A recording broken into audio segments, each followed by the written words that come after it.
ಕನ್ನಡ ಸಾಹಿತ್ಯದ ಮೇಲೆ ತಮಿಳು ಸಾಹಿತ್ಯದ ಪ್ರಭಾವವನ್ನು ಗುರುತಿಸಲು ಸಾಧ್ಯವಾಗುವುದು ವೀರಶೈವ ಸಾಹಿತ್ಯದಲ್ಲಿಯೇ.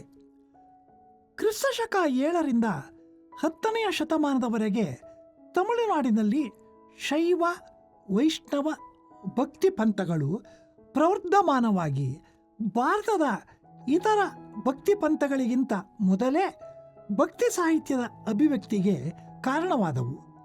ಕರ್ನಾಟಕದಲ್ಲಿ ವೀರಶೈವವು ಉದಯವಾಗುತ್ತಿದ್ದ ತರುಣದಲ್ಲಿ ಶ್ರೀ ರಾಮಾನುಜರಿಂದ ತಮಿಳುನಾಡಿನ ವೈಷ್ಣವ ಧರ್ಮವು ಕರ್ನಾಟಕವನ್ನು ಪ್ರವೇಶಿಸಿದರೂ ಅದು ಕನ್ನಡ ಸಾಹಿತ್ಯದ ಮೇಲೆ ಯಾವ ಪ್ರಭಾವವನ್ನು ಬೀರಲಿಲ್ಲ ಮತ್ತು ಆ ಪಂಥದವರು ಕೃತಿಗಳನ್ನು ರಚಿಸಲಿಲ್ಲ. ಆದರೆ ತಮಿಳುನಾಡಿನ ಶೈವ ಧರ್ಮ ಅದರ ಆಚಾರ್ಯರಾದ 63 ಪುರಾತನರು ಕರ್ನಾಟಕದ ವೀರಶೈವ ಧರ್ಮದ ಮೇಲೆ ವಿಶೇಷ ಪ್ರಭಾವವನ್ನು ಬೀರಿದರು.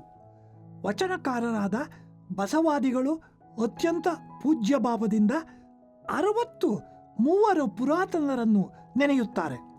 ಇವರನ್ನು ಕುರಿತು ತಮಿಳಿನಲ್ಲಿ ರಚಿತವಾದ ಪೆರಿಯ ಪುರಾಣ ಹರಿಹರನ ರಗಳೆಗಳಿಗೆ ಮೂಲ ಪ್ರೇರಣೆಯಾಗಿದೆ ಎನ್ನಬಹುದು. ಕನ್ನಡದಲ್ಲಿ ಈ ಪುರಾತನರನ್ನು ಕುರಿತು ವೀರಶೈವ ಕವಿಗಳಿಂದ ಗಣನೀಯವಾದ ಸಂಖ್ಯೆಯಲ್ಲಿ ಕೃತಿಗಳು ರಚಿತವಾಗಿವೆ.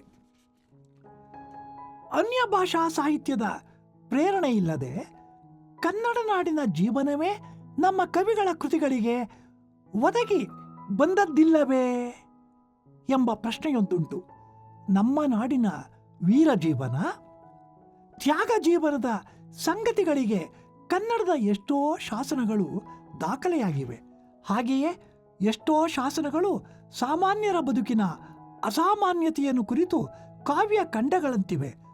ವೀರರ ಬದುಕನ್ನು ಕುರಿತ ಜಾನಪದ ಅಭಿವ್ಯಕ್ತಿಗಳು, ದೈನಂದಿನ ಸರಳ ಸಾಧಾರಣ ಜೀವನದ ಪಾಡುಗಳನ್ನು ಕುರಿತ ಅಭಿವ್ಯಕ್ತಿಗಳು ಅಲಿಖಿತವಾಗಿ ಬಾಯಿಂದ ಬಾಯಿಗೆ ಹರಿದು ಬಂದಿವೆ.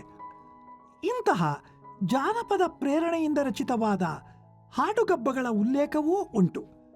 ಕವಿರಾಜ ಮಾರ್ಗದಲ್ಲಿ ಉಕ್ತವಾದ ಒನಕೆವಾಡು, ಪಾಡು, ಮೆಲ್ವಾಡು ಮೊದಲಾದವುಗಳನ್ನು ಇಲ್ಲಿ ನೆನೆಯಬಹುದು. ಇವುಗಳ ವಸ್ತುಗಳು ಎಷ್ಟೋ ಕವಿಗಳ ಕಾವ್ಯದೊಳಗೆ ಸಮಾವೇಶವಾಗಿರುವ ಸಂಭವವೂ ಉಂಟು. ನಿದರ್ಶನಕ್ಕೆ ಕುಮಾರರಾಮನ ಸಾಂಗತ್ಯವನ್ನು ನೋಡಬಹುದು. ಕುಮಾರರಾಮನ ಕತೆ ಮೊದಮೊದಲು ಹಲವಾರು ಜಾನಪದ ಲಾವಣಿ ಚಕ್ರಗಳಾಗಿದ್ದು, ಅನಂತರ ನಂಜುಂಡನಂತಹ ಕವಿಯ ರಾಮನಾಥ ಚರಿತೆ ಅಥವಾ ಕುಮಾರರಾಮನ ಸಾಂಗತ್ಯವಾಗಿ ರೂಪುಗೊಂಡಿದೆ. ಕನ್ನಡದಲ್ಲಿ ನಿಜವಾದ ಜಾನಪದ ಮಹಾಕಾವ್ಯವೆಂದರೆ ಇದೊಂದೇ. ಜೊತೆಗೆ ಸರ್ವಜ್ಞನ ವಚನಗಳು ಇಂತಹ ಜಾನಪದ ಅಭಿವ್ಯಕ್ತಿಗೆ ನಿದರ್ಶನವಾಗಿವೆ. ಕನ್ನಡ ಸಾಹಿತ್ಯದಲ್ಲಿ ಉದ್ದಕ್ಕೂ ಈ ಬಗೆಯ ಜಾನಪದ ಪ್ರೇರಣೆಯೊಂದು ಕೆಲಸ ಮಾಡಿದೆ ಎನ್ನುವುದನ್ನು ಗುರುತಿಸಬಹುದು. ಈ ಎಲ್ಲ ಹಿನ್ನೆಲೆಯನ್ನು ಒಳಗೊಂಡ ಹೊಸಗನ್ನಡ ಸಾಹಿತ್ಯ ಹೊಸ ರೂಪಗಳನ್ನು ತಾಳಿದ್ದಕ್ಕೆ ಕಾರಣ ಪಾಶ್ಚಾತ್ಯ ಸಾಹಿತ್ಯದ ಪ್ರಭಾವ ಹಾಗೂ ಪ್ರೇರಣೆಗಳೇ ಎನ್ನಬಹುದು.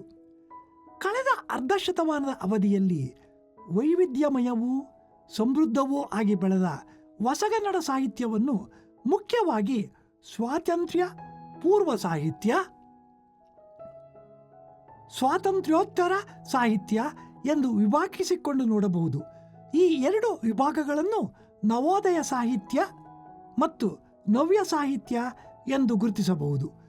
ಈ ಎರಡಕ್ಕೂ ನಡುವೆ ಪ್ರಗತಿಶೀಲವೆಂಬ ಅವಸ್ಥಾಂತರವೊಂದು ಕನ್ನಡ ಸಾಹಿತ್ಯಕ್ಕೆ ಇದ್ದರೂ ಅದು ಮುಖ್ಯವಾಗಿ ನವೋದಯ ಸಾಹಿತ್ಯ ನವ್ಯ ಸಾಹಿತ್ಯಕ್ಕೆ ತಿರುಗುವ ಸಂಧಿಕಾಲದ ಒಂದು ಸ್ಥಿತಿ ಎಂದು ಹೇಳಬಹುದು. ಈ ಹೊಸಗನ್ನಡ ಸಾಹಿತ್ಯದ ಮುಖ್ಯ ಪ್ರೇರಣೆ ಪಶ್ಚಿಮದಿಂದಲೇ. ಆಧುನಿಕ ಕಾಲದವರೆಗೂ ಕೇವಲ ಭಾರತೀಯ ಪರಂಪರೆಯನ್ನೇ ಪುನರಾವರ್ತಿಸುತ್ತಿದ್ದ ಕನ್ನಡ ಸಾಹಿತ್ಯಕ್ಕೆ ಪಾಶ್ಚಾತ್ಯ ಪ್ರೇರಣೆಯಿಂದ ಹೊಸ ಆಯಾಮವೊಂದು ಪ್ರಾಪ್ತವಾಯಿತು. ಆಧುನಿಕವಾದ ಆಂಗ್ಲ ವಿದ್ಯಾಭ್ಯಾಸದ ಪರಿಣಾಮದಿಂದಾಗಿ ಕನ್ನಡ ಲೇಖಕರಿಗೆ ಪಾಶ್ಚಾತ್ಯ ಸಾಹಿತ್ಯದ ಪರಿಚಯದಿಂದ ಹೊಸತೊಂದು ಲೋಕವೇ ತೆಗೆದಂತಾಯಿತು.